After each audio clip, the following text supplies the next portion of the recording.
What are the odds? Most people never think about lightning until it flashes in the distance. For some, it's a spectacle. For others, it's kind of scary. But for one man, it was personal. Roy Cleveland Sullivan, a park ranger from Virginia, wasn't just struck by lightning once or twice or even 3 times. He was struck 7 times and survived every single time. This isn't myth, it isn't urban legend. It's documented, verified, witnessed. Indisputable fact that this man was struck by lightning 7 times and lived to tell the tale. It's remarkable. It's also somehow completely forgotten. I'm John Genoa. This is America's Strangest History. We're diving into the life and the extraordinary luck of the man the Guinness Book of World Records calls the most lightning-struck human being in history.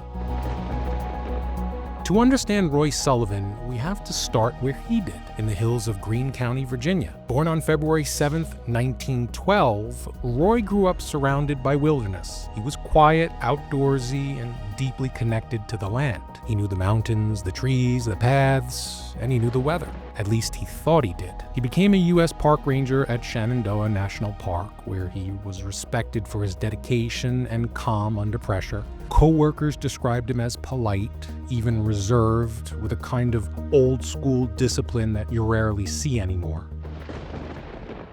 Roy Sullivan's long and strange relationship with lightning began in 1942. At the time, he was stationed in a fire lookout tower in the Shenandoah National Park. Now, the tower had just been constructed and, crucially, hadn't been fitted yet with a lightning rod. It was a stormy day. Thunder cracked across the Blue Ridge. Sullivan, standing inside the tower, suddenly saw a flash, not in the sky, but in the room. Lightning struck the tower itself, arced through the wooden frame, and exploded into the closed room. It literally blew apart the interior. The force hurled Roy across the space. His hair was smoldering, his boots smoking. He miraculously survived, but not unscathed. He lost a nail on his big toe, and his leg was badly burned. At the time, Roy dismissed it as a freak accident. He chalked it up to poor grounding, unfinished equipment, maybe just bad timing. So he went back to work. But that was just the beginning. Over the next 35 years, lightning would find him again and again and again and again. He was tall, about 6'4", lean, and often found in deep backcountry. Roy's job was to patrol thousands of acres, check trailheads, and manage wildlife risk. It meant long hours alone, often at elevation and frequently in unpredictable weather. By all accounts, Roy was a good man, honest, humble, not looking for attention. Nature had other plans. His story didn't make headlines because of what he did or what he said. It made headlines because it kept happening to him again and again and again. And what's maybe most striking about Roy's case is that it's documented in detail. We've got ranger logs, hospital records, eyewitness reports,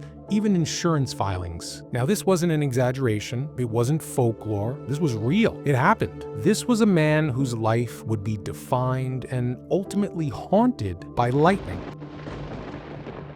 Now, for most people, being struck by lightning once would be the story of a lifetime. For Roy Sullivan, it was just chapter 1. It was nearly 30 years since the first bolt, and Roy was still working as a ranger. He was driving around a Park Service truck through the remote section of Shenandoah. There were no storms nearby, just heavy clouds. And then it happened. A bolt of lightning struck a nearby tree, jumped across the open air, entered the open window of his truck, and hit him in the face. Pretty terrible, right? Well, Roy lost consciousness. His eyebrows were burned clean off. The truck veered into a ditch, and somehow he survived. Again, doctors were baffled. He had minor burns, nerve damage in his jaw, and ringing in his ears, but aside from that, he suffered only minimal injury. Somehow he walked away. The third strike came less than a year later. Roy was standing in his own front yard, not at work this time, not in uniform, just working in his garden. Just like that, lightning struck a nearby power transformer.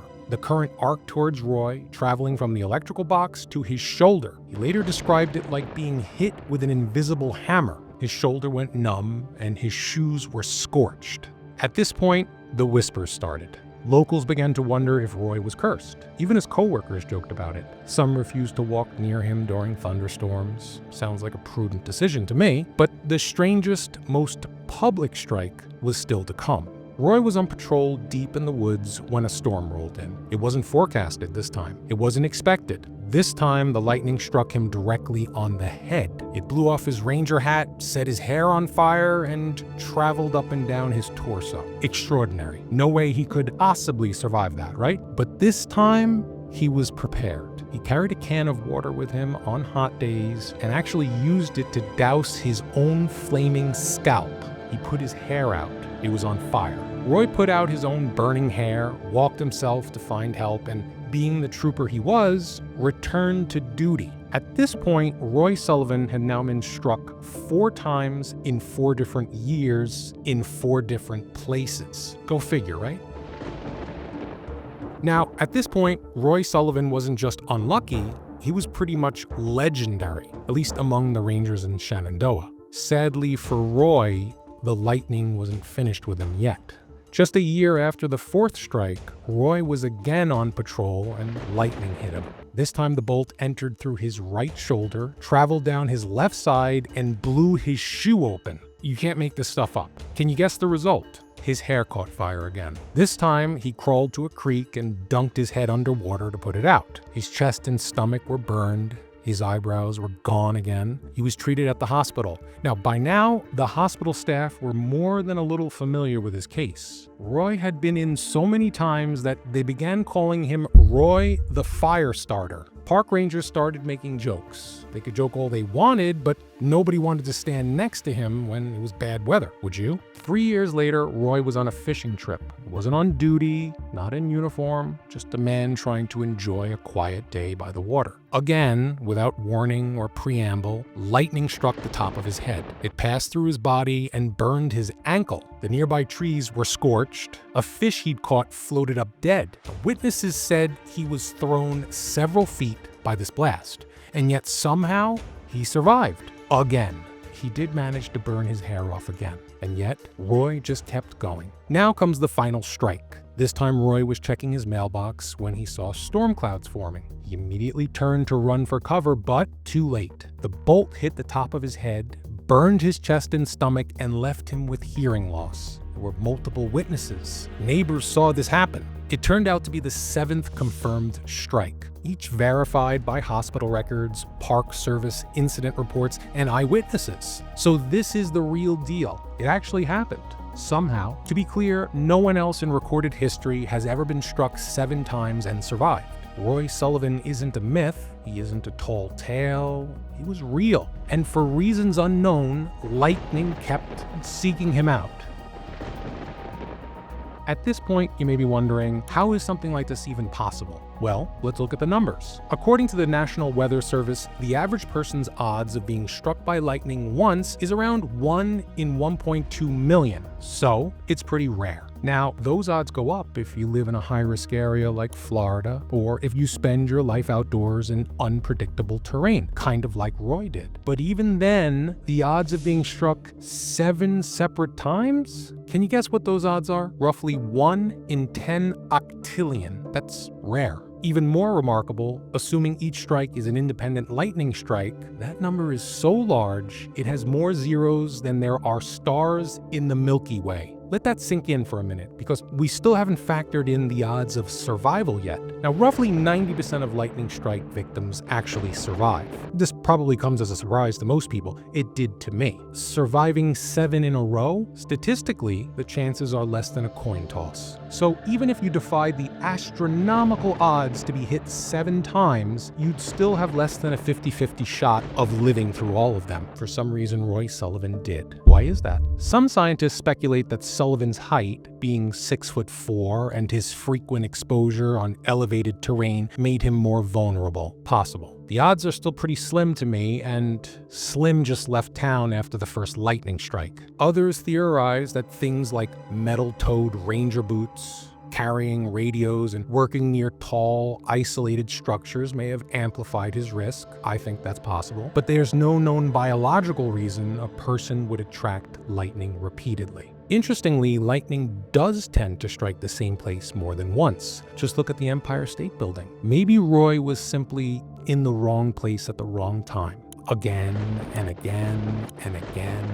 1 in 10 octillionths of a chance. It's still a chance, right? I guess. I don't know. I really don't think that's much of a chance. Other people, including Roy Sullivan himself, suspected that something else was at play here. Roy once told a reporter, "I think lightning is trying to get me. If I hadn't ducked the last time, it would have gotten me for sure."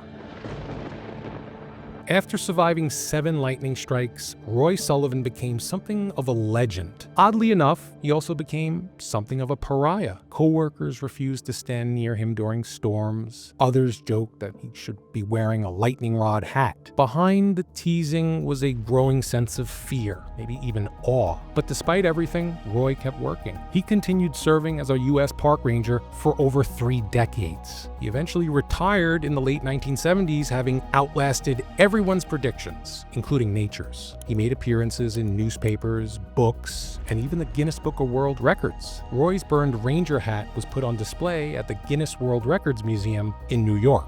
As amazing as this all seems, the attention wasn't always welcome. Roy lived with deep scars, not just on his body, but in his mind. He suffered from chronic pain, sleep disruption, and a general, ever-present paranoia that lightning would return at any moment. In 1983, at the age of 71, Roy Sullivan died by suicide from a self-inflicted gunshot wound to the head. Roy met his end not from storms, not lightning, just the quiet pain of being human. Roy's obituary didn't lead with his extraordinary lightning strikes and his survival record. It led with his name, his service, and his life. And yet, what he survived, what no one else ever has, remains one of the most extraordinary survival stories in human history. We talk about lightning as a metaphor for trauma, for shock, for sudden change. But for Roy Sullivan, it wasn't a metaphor, it was his life. It was real, and it happened 7 times. Roy wasn't chasing storms, he wasn't a thrill seeker. He was a quiet park ranger with a job to do. And still, nature came for him again and again and again, and somehow he just kept on standing. I think Roy's story isn't about luck, it's about resilience. It's about facing something bigger than you and walking away, even when no one understands how you did it. He never asked to be remembered, but I think he deserves to be. So the next time you hear thunder, remember the guy who got struck 7 times and kept working, and then eventually retired. It's a truly remarkable occurrence. Perfect fit for what amounts to be America's strangest history. And that's where we'll leave it.